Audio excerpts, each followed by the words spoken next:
Hi everyone, welcome to Real English. Where you learn natural English for real life. I'm Paul. And I'm Emily. Let's get started.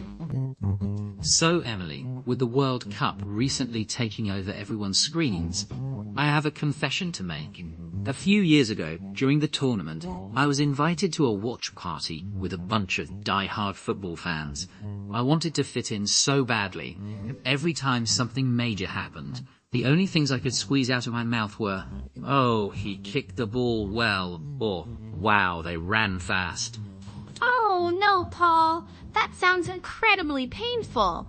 It's like trying to describe a high-speed sports car using toddler words. Exactly. I felt like a malfunctioning robot, and I see this all the time with our English learners. When the World Cup excitement kicks in, they have all these intense feelings, but the vocabulary gets stuck in first gear. They end up saying things like, "The team is very good," or "He did a good goal." It just doesn't capture the magic of the game. It really doesn't. But don't worry, everyone. We are going to fix that today. We are going to take your football English from basic robot to seasoned pub commentator. Let's start with a simple, foolproof framework you can use to talk about any match.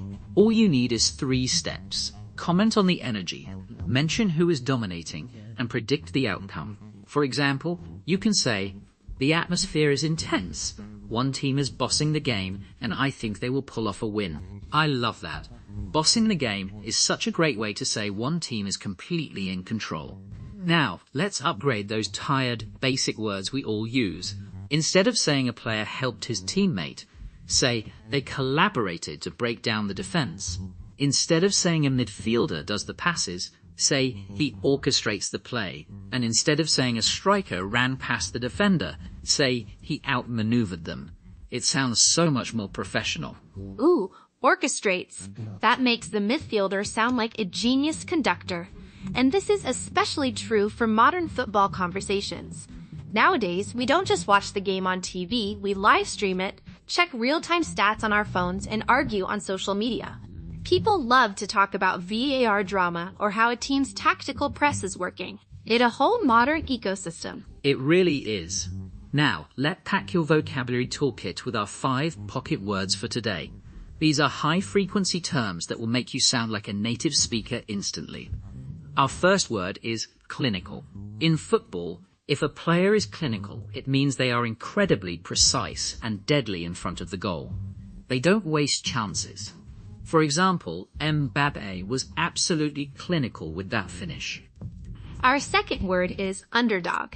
This is the team that everyone expects to lose, but everyone secretly roots for. Like when Morocco made that incredible run in the 2022 World Cup. You could say, I always root for the underdog in the knockout stages. Word number 3 is playmaker. This is the brain of the team, the creative player who sets up the goals. Messi is the ultimate playmaker. You could say, without their star playmaker, the team struggled to create any chances. Fourth is a phrasal verb, to pull off. This means to succeed in doing something difficult or unexpected. For example, I can't believe they pulled off a victory against the reigning champions. And finally, goal drought. This is a prolonged period where a player or a team fails to score any goals. You'll hear commentators say, "The striker finally ended his 10-match goal drought tonight."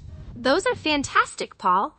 Now let's move on to our Smooth It Out section, where we fix some common awkward phrasing. I often hear students say things like, "The match was very excited," or "He kicked a very beautiful goal." Ah yes. First, remember that people are excited, but the match itself is exciting. Second, native speakers rarely say kicked a beautiful goal. We usually say scored a stunning goal, fired it into the net, or produced a moment of magic. So, instead of saying, "I am very exciting because my team won," you should say, "I'm absolutely thrilled because my team pulled off a massive win." Much better, right? Now, let's put all of this together. Paul and I are going to simulate a casual chat at a local sports bar during a massive World Cup match. Listen for our pocket words and upgraded verbs. Man, the atmosphere in here is absolutely electric. I can barely hear myself think. I know. I'm so glad we got seats near the screen. Look at how the underdogs are playing, though. They are completely bossing the midfield right now. Seriously, they've completely outmaneuvered the defense twice already. Their main playmaker is orchestrating everything from the center.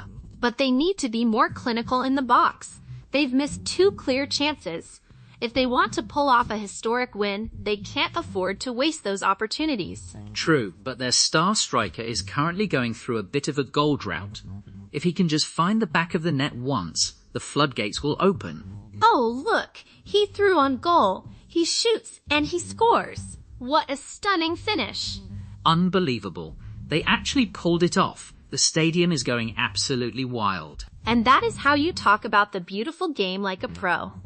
Now it's your turn. We want to hear from you. Head down to the comment section and tell us who is your favorite football playmaker of all time and why. Try to use at least one of our pocket words in your answer and we will jump in to give you some feedback. Don't be shy. We love reading your comments. That's all for today's episode of Real English. Thank you so much for listening. Keep practicing and we will see you next time. Bye!